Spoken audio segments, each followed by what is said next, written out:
Hi friends, நெஞ்சத்தை கில்லாதே சீரியலில் நாளைக்கான எபிசோடில் என்ன நடக்க போகுதுன்னா, மது வீட்டில் உள்ள எல்லாருமே காரில் வந்துட்டு இருக்காங்க. மதுவோட கல்யாணத்தை நினச்சி ராமகிருஷ்ணனும் ரேணுகாவும் ரொம்பவே டென்ஷனாக இருக்காங்க. நம்ம இப்படியே அமைதியாக இருந்தால் நம்ம பொண்ணு நம்மளை கண்டுபிடிச்சிருவா, ஏதாவது பேசி அவளோட கவனத்தை திருப்பணும்னு சொல்லி ரேணுகா பேச்சு கொடுக்கறது மாதிரி ராமகிருஷ்ணன் கிட்ட, ஏங்க கொஞ்சம் கலகலன்னு வாங்க, இல்லைனா நம்ம வருத்தப்படுறோன்னு நினச்சி மதுவும் வருத்தப்படுவா. இல்லை மதுன்னு ரேணுகா கேட்க, மது வேறு யோசனையில் இருக்காங்க. என்ன மது, நான் பேசினது எதையுமே நீ கேட்கலையா? அப்படி என்ன யோசனை பண்ணிட்டு இருக்க? மாப்பிள்ளையை பற்றி கனவு கண்டுட்டு இருக்கியான்னு கேட்டு கிண்டல் பண்ணுறாங்க. சந்தோஷம் அபர்ணாவும் காரில் வந்துட்டு இருக்கும்போது சந்தோஷோட ஃபோன் ரிங் ஆகுது. யார் சந்தோஷ்னு அபர்ணா கேட்க, அதான் அந்த யூஎஸ் ஜாப் தான், இரு நான் பேசிட்டு வரேன்னு சொல்லிட்டு சந்தோஷ் இறங்கி போய் ஃபோனில் பேசுகிறாரு. சந்தோஷ் பேசிட்டு வந்து அபர்ணா கிட்ட சாரி சொல்கிறாங்க. எதுக்கு சந்தோஷ்னு கேட்க, நான் அந்த ஆஃபரை ரிஜெக்ட் பண்ணிட்டேன்னு சொல்கிறாரு. நீ இந்த முடிவு தான் எடுப்பேன்னு எனக்கு ஏற்கனவே தெரியும் சந்தோஷ், இதை உன் வாயால் நீ சொல்லுவேன் தான் நான் வெயிட் பண்ணிட்டு இருக்கேன்னு அபர்ணா சொல்கிறாங்க. இல்லை அபர்ணா, இது பெரிய ஆஃபர் தான், இதை மட்டும் நான் ஏற்றுக்கிட்டா நம்மளோட லைஃப் செட்டில் ஆயிரும், நம்ம பிள்ளைங்களுடைய லைஃப்பும் செட்டில் ஆயிரும். ஆனால் இது எல்லாத்தையும் விட எனக்கு கௌதமுடைய வாழ்க்கை ரொம்பவே முக்கியம். உனக்கு கௌதமை பற்றி நல்லாவே தெரியும். அவன் பிஸ்னஸில் கில்லாடி, ஆனால் குடும்பம்னு வரும்போது அவன் எதை பற்றியும் யோசிக்க மாட்டான். இந்த நேரத்தில் நான் அவனை விட்டுட்டு போனால் அவனால் அதை தாங்கிக்கிட முடியாதுன்னு சந்தோஷ் சொல்கிறாரு. நீ எடுத்த முடிவு கரெக்ட் தான் சந்தோஷ், நீ இந்த நேரம் கௌதம் கூட கண்டிப்பாக இருக்கணும், எனக்கு இதனால் எந்த கவலையும் இல்லைன்னு அபர்ணா சொல்கிறாங்க. மது வந்த கார் திடீர்னு ரிப்பேர் ஆகி நின்னுருது. ராமகிருஷ்ணன் எவ்வளவோ சரி பண்ண பார்க்குறாரு, ஆனாலும் முடியல. இப்போ என்னங்க பண்ணுறது? நம்ம பொண்ணுக்கு மட்டும் ஏங்க இப்படியெல்லாம் நடக்குது பாருங்க, கல்யாண கோலத்தில் அவன் நடு ரோட்டில் வந்து நிற்கிறான்னு சொல்லி ரேணுகா வருத்தப்படுறாங்க.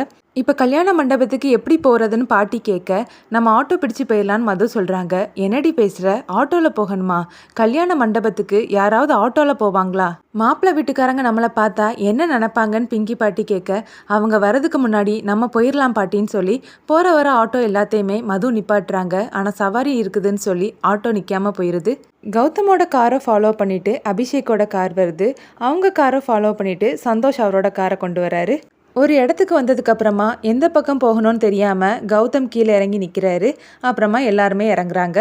கௌதம் எந்த பக்கம் போகணும்னு யோசிச்சுட்டு இருக்கும்போதே லக்கி அவர்கிட்ட வந்து போதையிலேயே பேசுகிறாரு. நான் மதுவோட அப்பா கிட்ட ஃபோனில் பேசினேன்னு சொல்லும்போது சகுந்தலா ஷாக்காகி நிற்கிறாங்க. எங்கே அவர் உண்மையை உளறிடுவாரோன்னு நினச்சி பார்க்குறாங்க.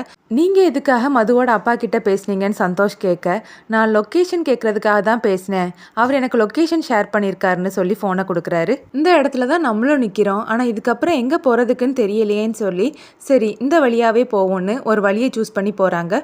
எந்த ஆட்டோவும் நிற்காம போக ஒரு ஆட்டோ மட்டும் வந்து நிற்கிது. சரிம்மா வண்டியில் ஏறிக்கோன்னு சொல்ல மது, அதித்தி, பாட்டி 3 பேரும் ஏறிக்கிறாங்க. மது ராமகிருஷ்ணன் கிட்ட, அப்பா நீங்கள் எதை நினச்சும் கவலைப்படாதீங்க, நான் அங்கே போய் எல்லாத்தையும் பார்த்துக்கிறேன், நீங்கள் ஒரு ஆட்டோ பிடிச்சிட்டு அங்கே வந்துருங்கன்னு சொல்ல அதே நேரம் ஒரு ஆட்டோ அங்கே வருது. நாங்கள் இதில் வந்துடுறோமான்னு சொல்லி ராமகிருஷ்ணனும் ரேணுகாவும் அந்த ஆட்டோவில் ஏறிக்கிறாங்க. ரேணுகா ராமகிருஷ்ணன் கிட்ட பணத்துக்கு ஏற்பாடு பண்ணிங்களான்னு கேட்க, அப்போ அவர் ஒரு ஃப்ரெண்டுக்கு கால் பண்ணி 50 லட்ச ரூபா கேட்குறாரு. அது என்னால் உடனே முடியாது, 2 மாதம் ஆகும்னு அவர் சொல்கிறாரு. என்னங்க அவர் இப்படி சொல்லிட்டாரு, இப்போ என்ன பண்ணுறதுக்குன்னு ரேணுகா கேட்க, நீ எதை நினச்சும் கவலைப்படாத, மண்டபத்துக்கு போனதுக்கு அப்புறமா ஏதாவது செய்யலான்னு ராமகிருஷ்ணன் சமாதானப்படுத்துறாரு. மதுவோட ஃபேமிலி ஆட்டோவில் வந்து மண்டபத்தில் இறங்குறாங்க. அந்த மண்டபத்தில் ஏற்கனவே ஒரு கல்யாணம் நடந்துட்டு இருக்குது. அதை பார்த்து எல்லாருமே ஷாக் ஆகுறாங்க. ராமகிருஷ்ணன் மண்டபத்தோட மேனேஜரை கூப்பிட்டு சத்தம் போடுறாரு. என்கிட்ட அட்வான்ஸ் வாங்கிட்டு வேற யாருக்கு இந்த மண்டபத்தை கொடுத்துருக்கேன்னு கேட்க, சார் இந்த கல்யாணம் காலையில் நடக்க வேண்டியது, அந்த மாப்பிள்ளை காலையிலே குடிச்சிட்டு வந்துட்டான் சார், அதனால தாலி கட்ட கொஞ்சம் லேட் ஆயிடுச்சுது, இன்னும் ஒரு 10 நிமிஷத்துல முடிஞ்சிரும் சார்னு சொல்றாரு. என்னையா பேசுற, என் பொண்ணோட கல்யாணம், மாப்பிள்ளை வீட்டுக்காரங்க வந்துட்டு இருக்காங்க, அவங்க இதை பார்த்தா என்ன நினைப்பாங்கன்னு சொல்லி ராமகிருஷ்ணன் கோவப்பட, சார் நீங்களும் பொண்ணை பெற்றவர் தானே சார், அந்த பொண்ணோட அப்பாவும் இந்த கல்யாணம் நல்லபடியாக முடியணும்னு தான் ஆசைப்பட்டுட்டு இருக்காரு, ஒரு 10 நிமிஷம் சார், முடிஞ்சதுக்கு அப்புறமா நான் க்ளீன் பண்ணி ஒதுக்கி தந்துடுறேன்னு மேனேஜர் சொல்லிட்டு சமாளிக்கிறாரு. யோ ஏதாவது சொல்லிட போறேன், அங்க இருக்கக்கூடியவங்க எல்லாரையுமே இப்போ நீங்க இருந்து அனுப்பி விட்டுறணும், இல்லைன்னா உன்னை என்ன பண்ணுவேன்னு தெரியாதுன்னு ராமகிருஷ்ணன் கோவப்பட, இப்போ உடனே அனுப்பிடுறேன் சாருன்னு மேனேஜரும் ஓடி போறாரு. கௌதமுடைய கார் ஒரு இடத்துல வந்ததுக்கு அப்புறமா டிரைவர் ஒதுக்கி விடுறாரு. என்ன ஆச்சுதுன்னு கௌதம் கேட்க, சார் லொக்கேஷன் இங்கே தான் காட்டுது, ஆனால் எங்கே போகணும்னு தெரியலன்னு சொல்றாரு. கௌதம் காரை விட்டு இறங்கி மதுவுக்கு கால் பண்ணுறாரு. மதுவும் அட்டன் பண்ணி பேசுகிறாங்க. சாரிங்க இந்த நேரம் டிஸ்டர்ப் பண்ணதுக்கு, நீங்கள் கல்யாண டென்ஷனில் இருப்பீங்கன்னு எனக்கு தெரியும், ஆனால் அங்கே ஒரு சின்ன ப்ராப்ளம் சொல்ல, என்னாச்சு என்ன ப்ராப்ளம்னு மது கேட்க, ஒன்றும் இல்லைங்க, லொக்கேஷன் இங்கே தான் காட்டுது, நாங்கள் பக்கத்தில் வந்துட்டோன்னு தெரியுது, ஆனால் மண்டபம் எங்கே இருக்குன்னு எங்களுக்கு தெரியலன்னு கௌதம் சொல்ல, நீங்கள் எந்த ரூட் வழியாக வந்தீங்கன்னு மது விசாரிக்க கௌதமும் சொல்கிறாரு. அப்போ நீங்கள் பக்கத்தில் வந்துட்டீங்க, கொஞ்சம் உள்ளே வந்தால் மண்டபம் வந்துடும் மது சொல்ல, நீங்கள் தப்பாக நினைக்கலனா யாரையாவது இங்கே அனுப்பி வைக்கிறீங்களான்னு கௌதம் கேட்குறாரு.